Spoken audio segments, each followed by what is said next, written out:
We are going to get started because I got 25 minutes and everybody that's in here is going to be a good leader when they come out of here. Is that right? Yes, sir. Absolutely. If anything, you will be a better person if you understand the things and principles I'm going to talk about today. Because they're not something that as I just made up. These things are time tested. A lot of people that you go see, a lot of people that you might hear, or a lot of people you might see on social media, most of the time, they haven't been time tested. I have been to, I can't even believe how many different programs and things like that to where individuals call themselves leadership experts and all that. Well, the realities of it is you're never an expert. You should be always constantly learning. But I am going to talk to you about, hopefully we can get it in, 5 different principles that not only are they proven, but I can guarantee you if you at least understand these things, they will make you a better leader. How many in here are leading some people or leading someone? Everybody should stick up their hands. You know why? Because if anything, you're leading yourself. We all lead ourselves. So who's talking to you? All right. Who's talking to you about shifting to a leadership mindset? Again, my name is Michael Sims. I'm from Detroit, Michigan. I spent 21 years in the United States Marine Corps. 9 months of that I spent in Iraq. I am combat decorated. I spent 13 years with Pepsi as a senior account executive, 4 years with Walmart. I know that's absolutely crazy, but if you can Google on your phones right now, and you put in there, how long does it take an individual to become a Walmart store manager? It will say anywhere between 3 to 5 years, so I remember correctly. All right, I ran the Walmart in Lewisburg, if you're familiar with that area. I ran that Walmart and only being with Walmart in 16 months. Not because I'm some Walmart genius, it's because I understand certain principles of leadership, which you're gonna learn today. You'll see me still right after this. If you haven't seen me, my face looks familiar to some have already said that, because I am Vice President of Video for TNT Creative Group. I also serve as the Mayor Pro Tem for the town of Clayton. I'm also currently on the town for Clayton as a town council person and the Mayor Pro Tem. Serve on a whole bunch of boards. My bachelor's degree is in aviation, my master's is in administration, and my doctorate is in theology. I also authored this book right here. By all means, please, if you want to get a copy, I got a code up there, and my wife would be happy because she put all the books in a nice little, pretty little bag, which I told her she didn't have to. But yeah. So let's get started here. Leadership isn't a position. It isn't a title. It's a choice to show up differently every single day. The world doesn't need more people chasing authority. It needs more people stepping into the influence. And that shift starts with how you think about leadership. What does that mean? We're going to get to a little bit more. Most people operate in authority. They don't operate in influence. Okay? So just to let you know, I go back and forth with the audience a lot. Don't let me have to just grab you and pick you out or whatever and stuff. Why is it better to be people to be influenced over authority?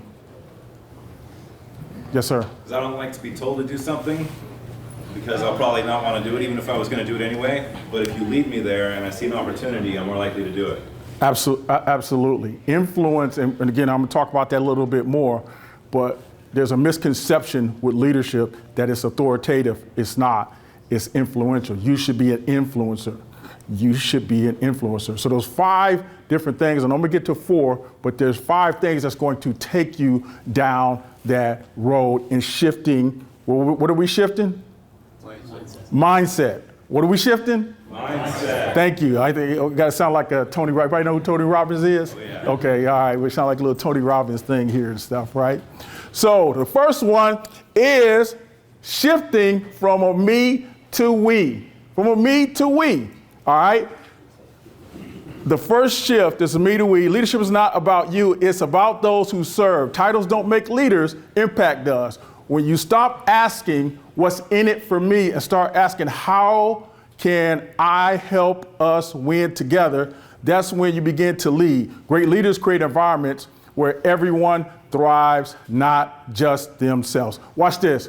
Who has ever heard of the book Made in America? Anybody heard that book? Who's it by? It's no problem. Anybody know? Anybody know who Sam Walton is? Sam Walton? Yeah, Walmart. Walmart. Made in America, that book details, did anybody know how Walmart got started?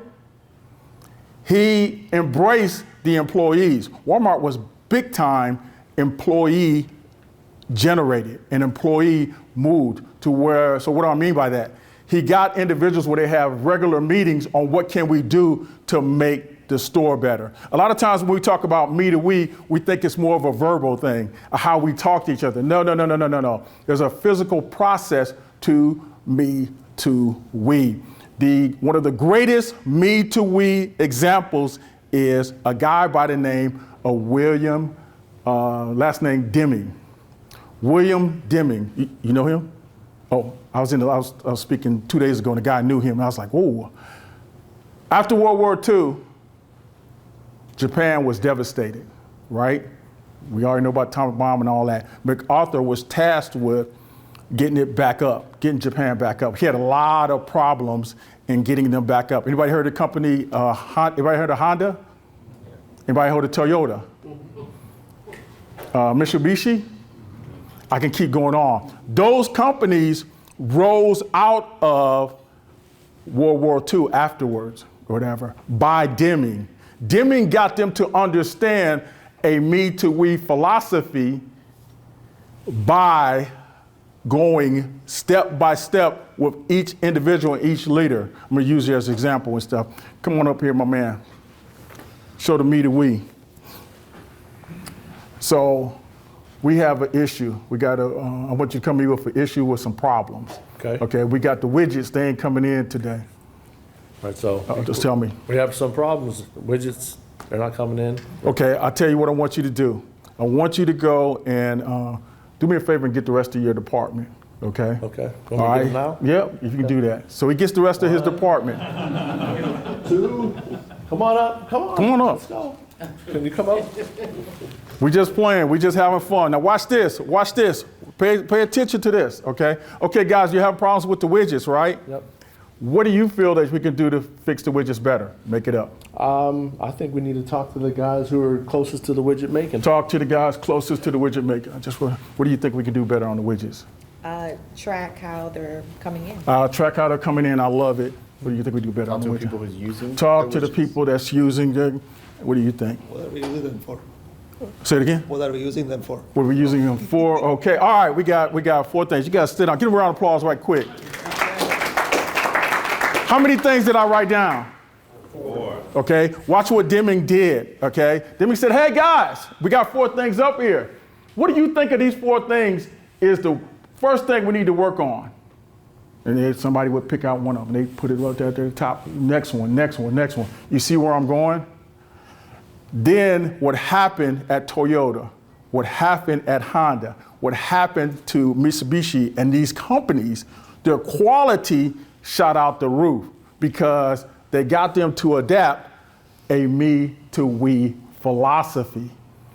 Think about in your department, think about where she at.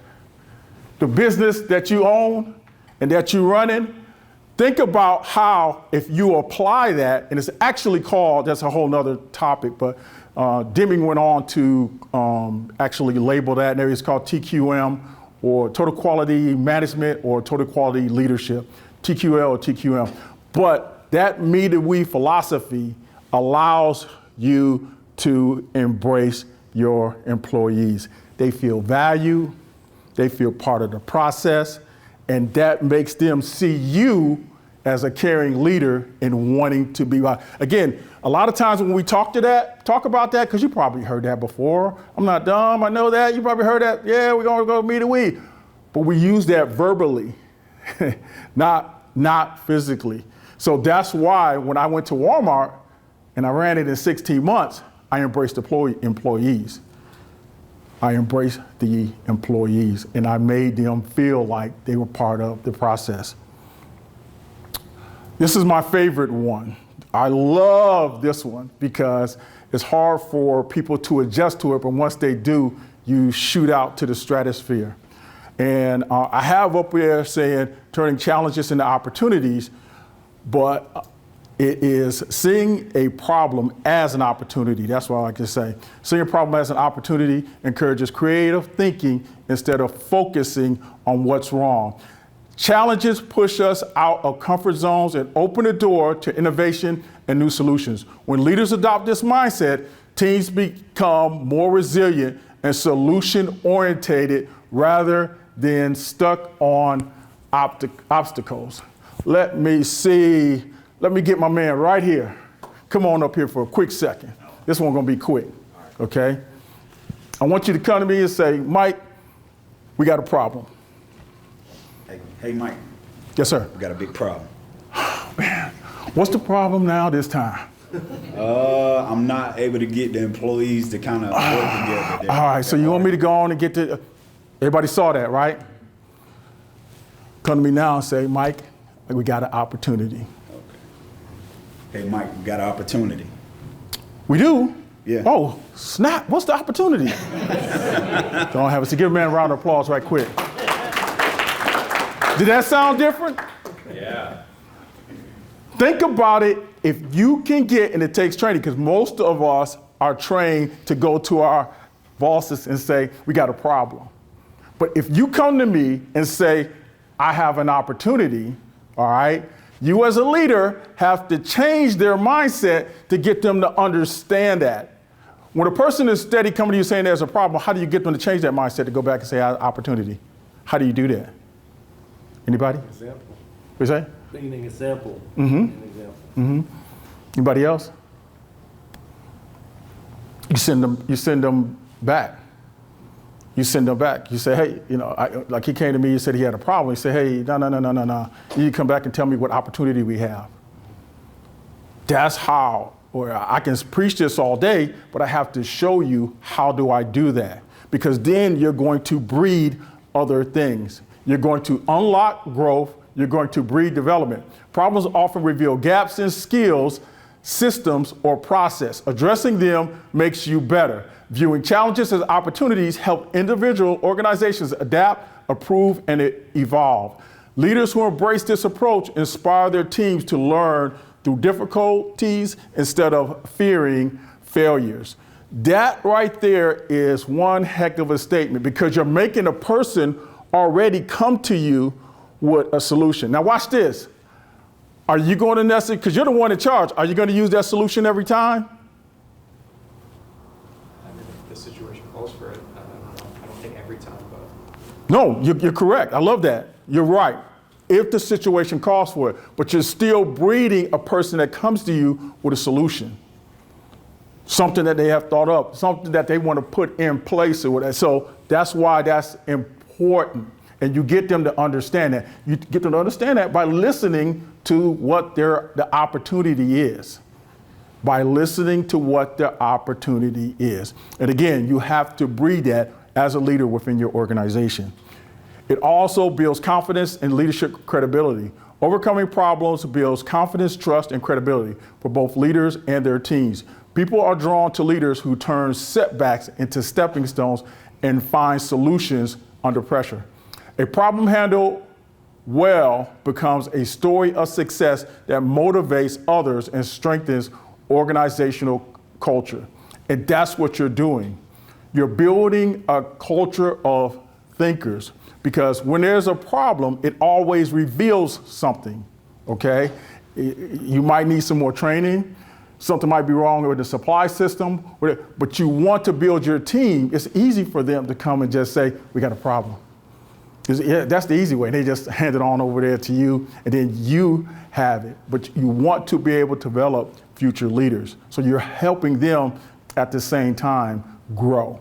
So think about that. Point number 3, take ownership, not just responsibility. People always kind of look at me funny when I talk about that. I am not saying that you don't take responsibility. But let me read this first, and then we're going to talk about that. Responsibility is completing a task. Ownership is owning the outcome.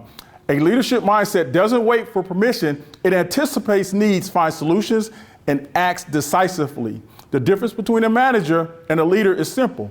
Managers follow instructions. Leaders create direction. True leaders stand up and say, if it's going to be me, it starts with me. There go Tony Robbins sayings again, right? So watch this. Stay with me. You rent a house. Are you responsible for how that house looks? Yeah. Yeah. Are you responsible for making sure the garbage gets taken out? Are you responsible for the grass being cut? If you're going to act responsible, you're going to act accordingly and just make the property that you're renting still looks decent. Now, if you own the property, all right, what does the property look like then? You got a pool in the back. You done build a barbecue grill. You drinking drinks with the long straw out the back because you got the whole lounge thing. Ownership is different than responsibility. You're still taking care of the house, but you don't take it there. Why? Because it's personal.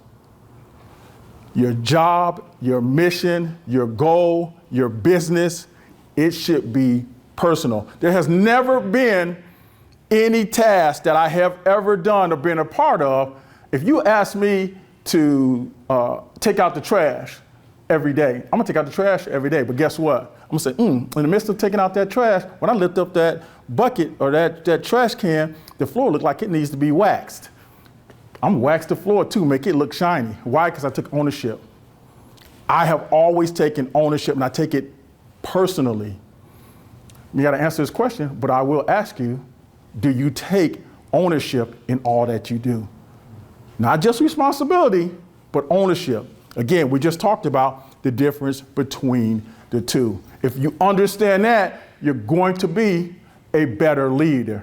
If you understand how you implement that in your daily lives and the things that you do on the job, the mission that you've been given, the new project that you're over, your personnel, if you get personal with it, it's going to go to a whole nother level. Just how we treat things when we love them and we want to make sure that they go right, looks good, and be successful. Make sense?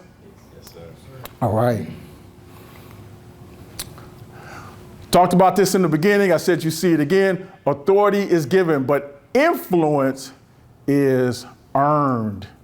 And I'll just let you know too, if you want the presentation, it's this little, if you want to get the whole presentation too, it's fine. You can take a picture, but you can also, I got a QR code there.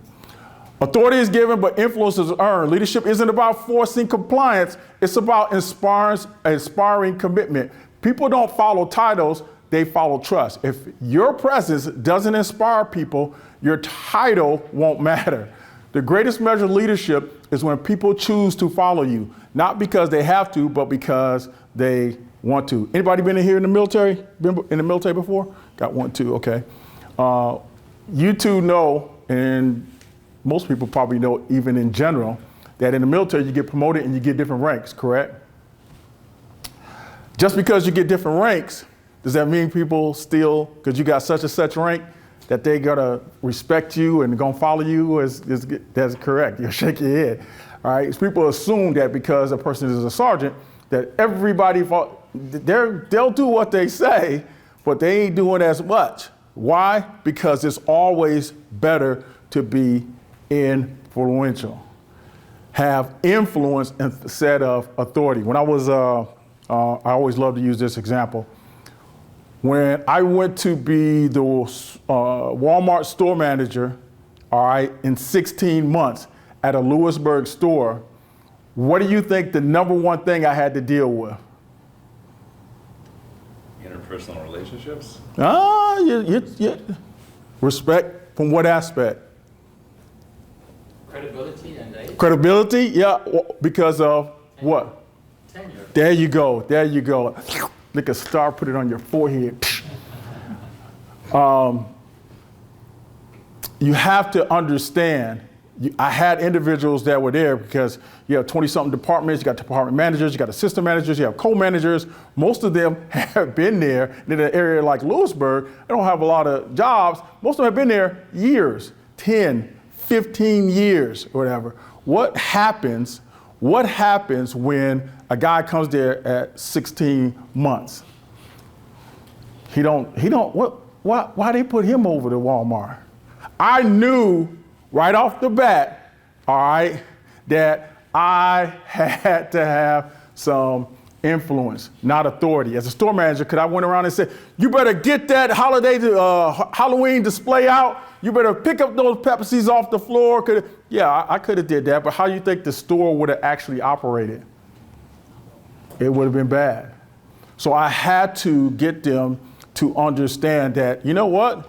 I might be new to Walmart, but one thing for sure about Mike Sims, I ain't new to life. So I do understand certain things that's going to help you and benefit you. First, I'm very, very transparent. First 3, 4 months was rough. By the time I left and told them I was leaving, they were crying. People were crying. They were literally crying because they come to understand that I was there for them. So again, you have to understand, how do you shift yourself to your influencer instead of just shifting authority?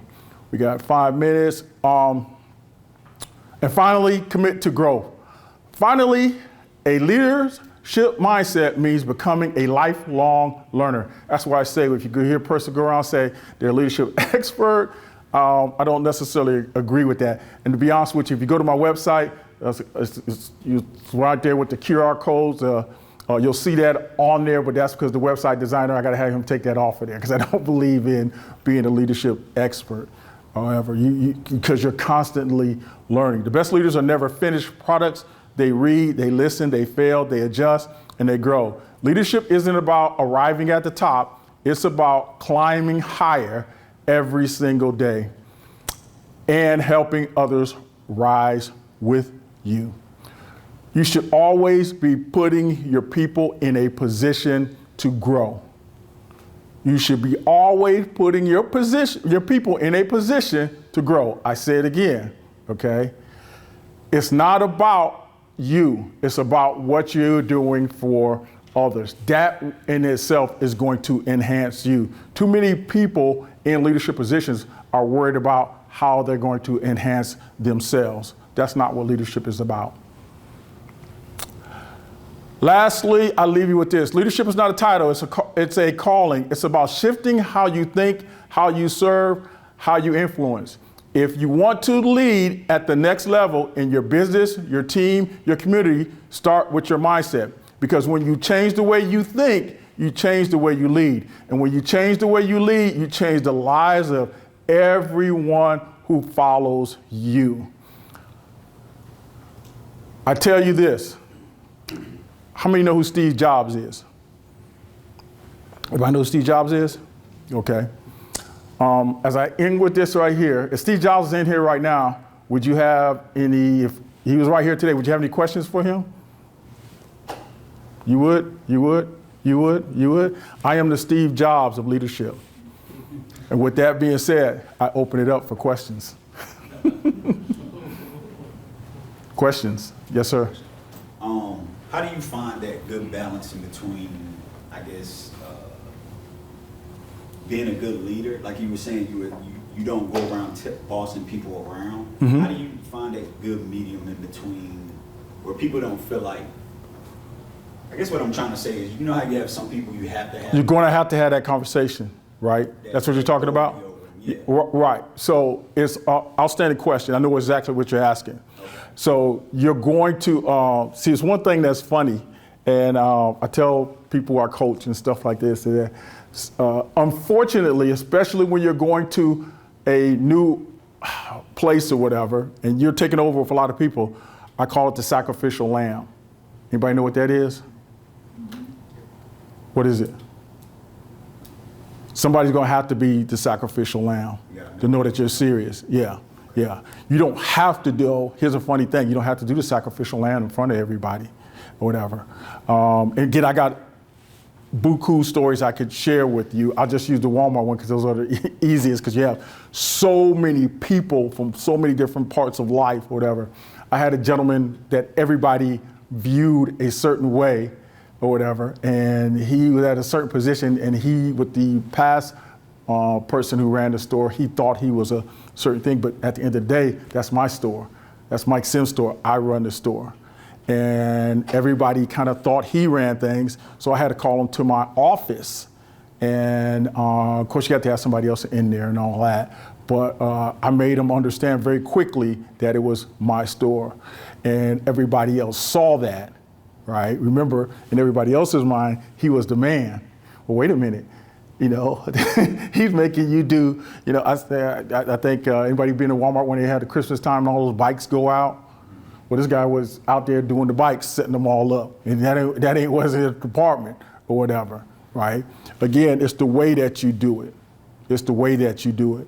But you have to do that to make everybody else understand that you're serious. Good question. Next one. Yes, sir. So how do I know what I need to change to be this kind of a leader? Like because I only see myself, right? But I need this mirror to show me what I'm missing. Is there something you can recommend on how to do that? Yeah, so changing yourself and leadership, because you have to understand, let me put myself in there. That's the easiest way, all right? Growing up in Detroit, I'll just say, as my wife likes to say, he grew up in Detroit, right? In the city of Detroit.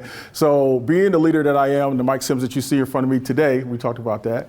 The Mike Sims you see in front of you today, it's not the Mike Sims that it was. So I had to evolve over time.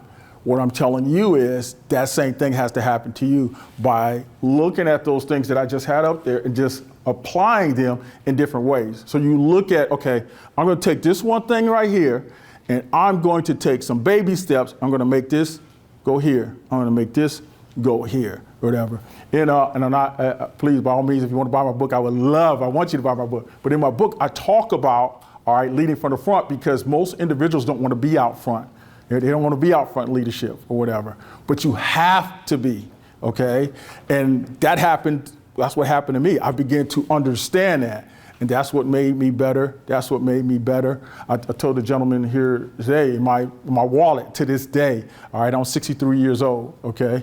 I still carry around my high school report card. It's in my wallet, right? Why? Because you saw what, my bachelor's degree is in what? Anybody remember? Aviation. My master's is in what? Administration, correct, thank you. And my doctorate is in what? I barely passed high school. I can show you in my wallet. When I say I barely passed high school, it came down, I always joke about it, to the last grade, okay? So what does that mean for you? The same way I got is the same way if you take things just a little, don't try to open up the whole can and drink it like that. Take those 5 steps and see which one that you can work on. But you work on that. Be serious about it. Be committed about it. And you work on that. And then when you start to see results, move to the next one, move to the next one, move to the next one. Anybody else? All right, that's it. Thank you guys. I appreciate it. Please, please, please subscribe. Get to, you know, the YouTube, the social media. I really enjoyed it. I appreciate it. Please, please, please, if you want a book, just a little Cash App thing right there. And by all means, again, go out and be good leaders. Yes, sir. Go out and be good leaders.